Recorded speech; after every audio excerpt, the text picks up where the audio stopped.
ছাতু সংক্রান্তি পশ্চিমবঙ্গের অন্যতম প্রাচীন ও জনপ্রিয় উৎসবগুলির মধ্যে একটি।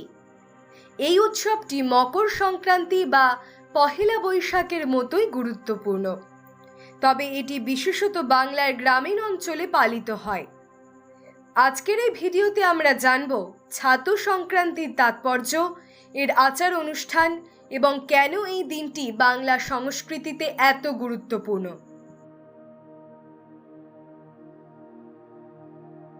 ছাতু সংক্রান্তি সাধারণত চৈত্র মাসের শেষের দিকে পালিত হয়।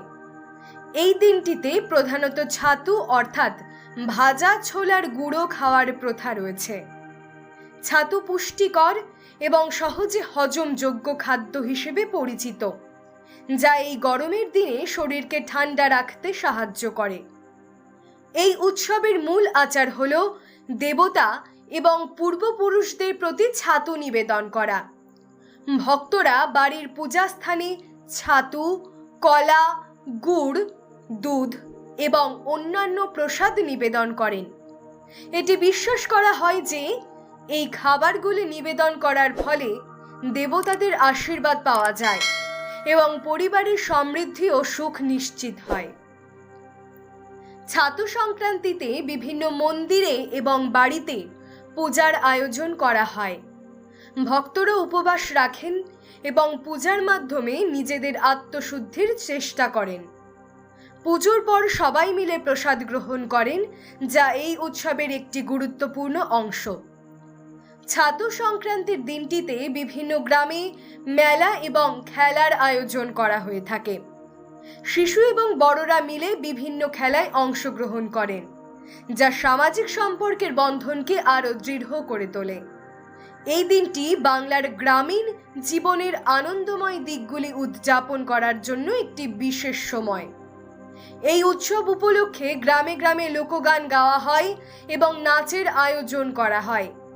বিশেষ করে গ্রামের নারীরা একত্রিত হয় এই গানে অংশ নেওয়ার জন্য, যা তাদের সংস্কৃতির প্রতি ভালোবাসা এবং ভক্তি প্রকাশ করে।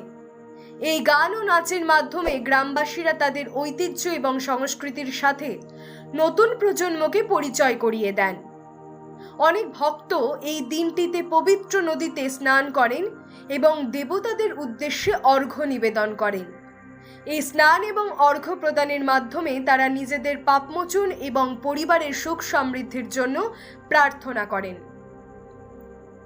ছাতু সংক্রান্তির আরেকটি গুরুত্বপূর্ণ দিক হল পরিবার এবং সমাজের মধ্যে মিলনের উৎসব। এই দিনে পরিবারের সবাই মিলে ছাতু এবং অন্যান্য খাবার খাওয়ার মাধ্যমে তাদের মধ্যে সম্পর্ক আরও মজবুত হয়। ছাতু সংক্রান্তি বাংলার সমাজ জীবনের একটি অপরিহার্য উৎসব, যা পরিবার এবং সমাজের বন্ধনকে দৃঢ় করে। ছাতু সংক্রান্তি শুধু একটি উৎসব নয়, এটি বাংলার সংস্কৃতির এক গভীর দিককে তুলে ধরে। এটি আমাদের শেখায় যে আমরা আমাদের পূর্বপুরুষদের এবং দেবতাদের প্রতি শ্রদ্ধা নিবেদন করার মাধ্যমে জীবনের সমৃদ্ধি এবং সুখ আনতে পারি। এই ছিল ছাতু সংক্রান্তি সম্পর্কে কিছু কথা। যদি এই ভিডিওটি আপনাদের ভালো লেগে থাকে তাহলে লাইক করুন, শেয়ার করুন এবং আমাদের চ্যানেলটি সাবস্ক্রাইব করতে ভুলবেন না। পরবর্তী ভিডিওতে আবার দেখা হবে। ততদিন পর্যন্ত পরিবারের সাথে মিলেমিশে থাকুন এবং ছাতু সংক্রান্তির আনন্দ উপভোগ করুন। ধন্যবাদ।